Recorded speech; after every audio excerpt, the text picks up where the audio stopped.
Hola amigos, ¿qué tal? ¿Cómo están? Bienvenidos una vez más a Letreando, Teatreando y algo más con Ligia Álvarez. El video de hoy es para hablar sobre el capítulo 6 de 100 años de soledad.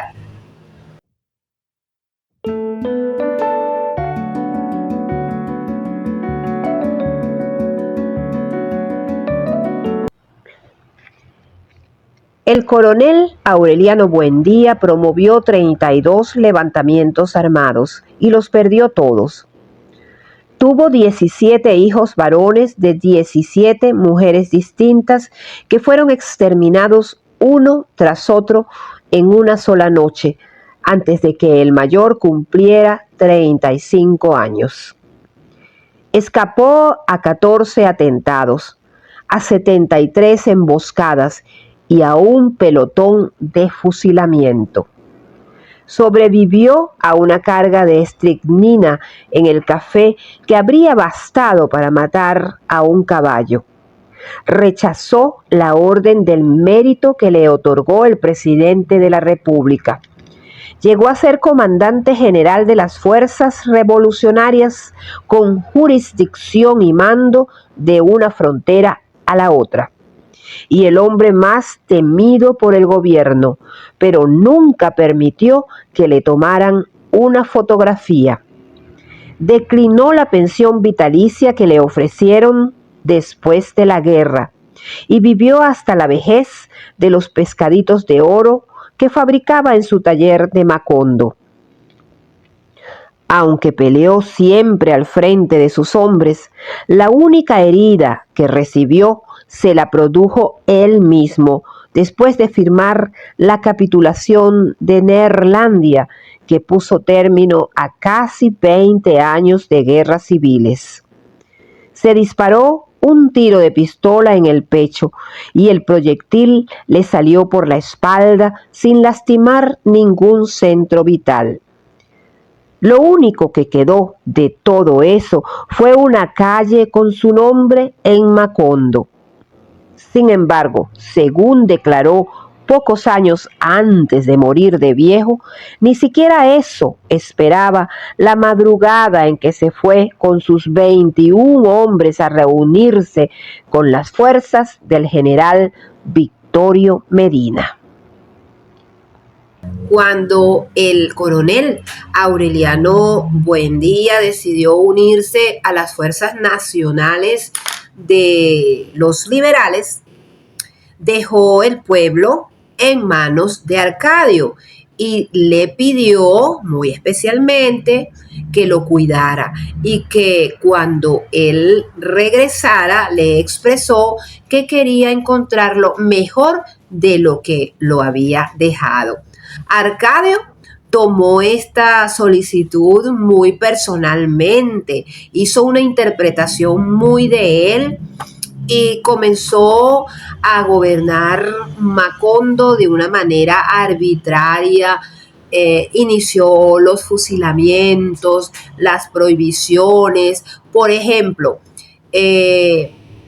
prohibió la misa, maltrató al padre Nicanor, casi fusila a don Apolinar Moscote.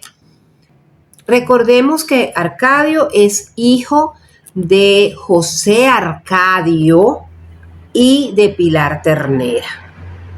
Pilar Ternera lo entregó a los Buendía para que lo criaran.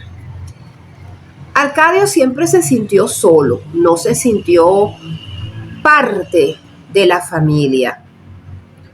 Y esa característica de la soledad que acompaña a todos los Buendía también acompañaba a Arcadio. Sintió que Úrsula no le prestó la debida atención porque en el momento en que más necesitaba de su atención, ella estaba ocupada en los negocios familiares, en los caramelos de animalitos que vendía para sacar a flote, sacar adelante la familia. coronel Aureliano Buendía lo enseñó a leer, pero siempre notó que estaba pensando en otra cosa. Sin embargo, y con quien siempre se sintió bien fue con Melquíades. Arcadio comenzó también a sentir atracción por su propia madre. La quiso invitar, pues, a tener relaciones con ella, y ella no se negó, sino que le dijo: mejor nos vemos esta noche, yo te voy a buscar en la escuela que estaba a su cargo. Él era el director de la escuela. Y en efecto, ese día llegó una mujer, pero no fue Pilar Ternera, porque ella le pagó a una virgen, le pagó a Santa Sofía de la Piedad para que estuviera con él. Y fue así como se inició una relación entre Arcadio y Santa Sofía de la Piedad. Tuvieron una hija y más tarde quedó embarazada de otro hijo o de otra hija. Arcadio realmente lo volvió loco el poder.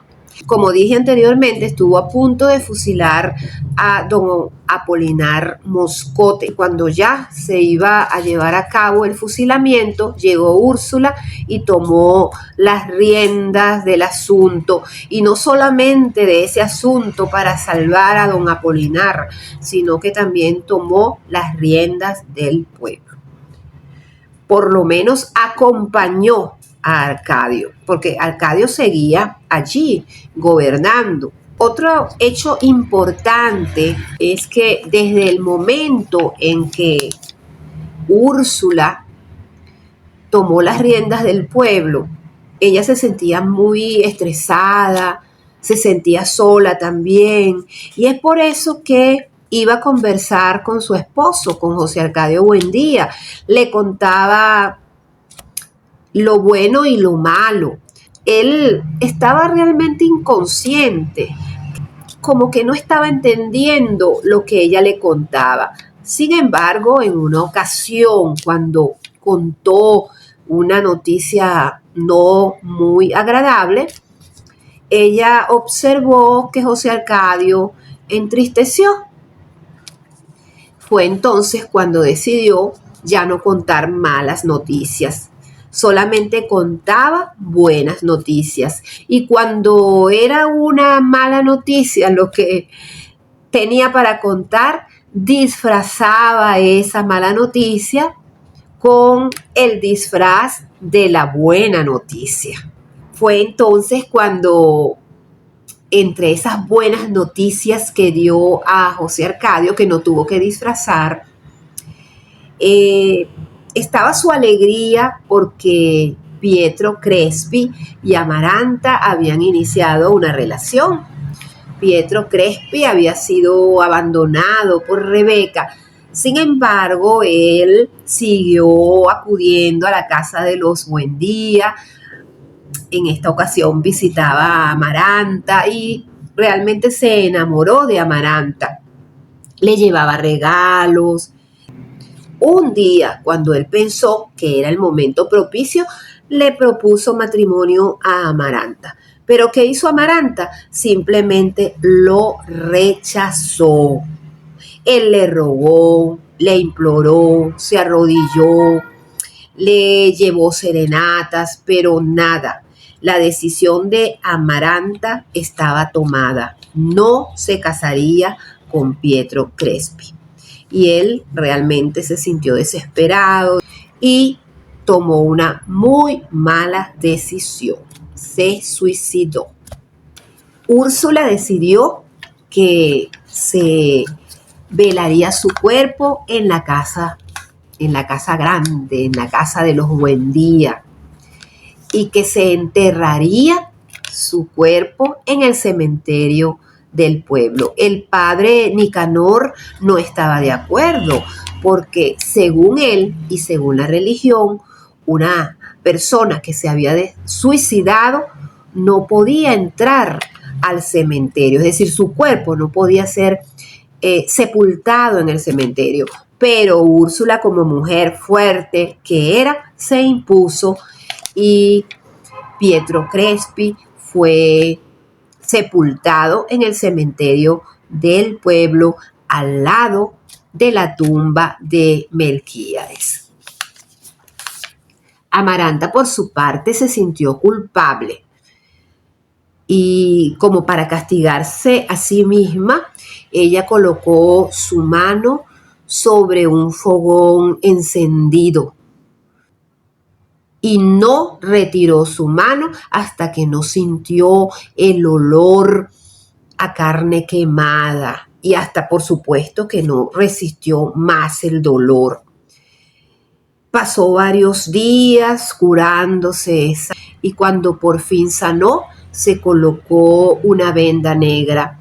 Hasta el final de su vida llevó una venda negra en su mano, tal vez para recordar lo que le había hecho a Pietro Crespi, o tal vez para ocultar más bien ese acto despiadado.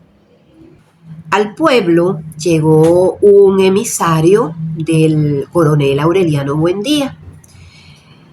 El coronel Aureliano Buendía mandaba decir que si llegaban las fuerzas conservadoras, le pedía a Arcadio que no luchara y que se rindiera, pero él no hizo caso. Él no hizo caso, en efecto, llegaron las fuerzas y luchó hasta el último momento.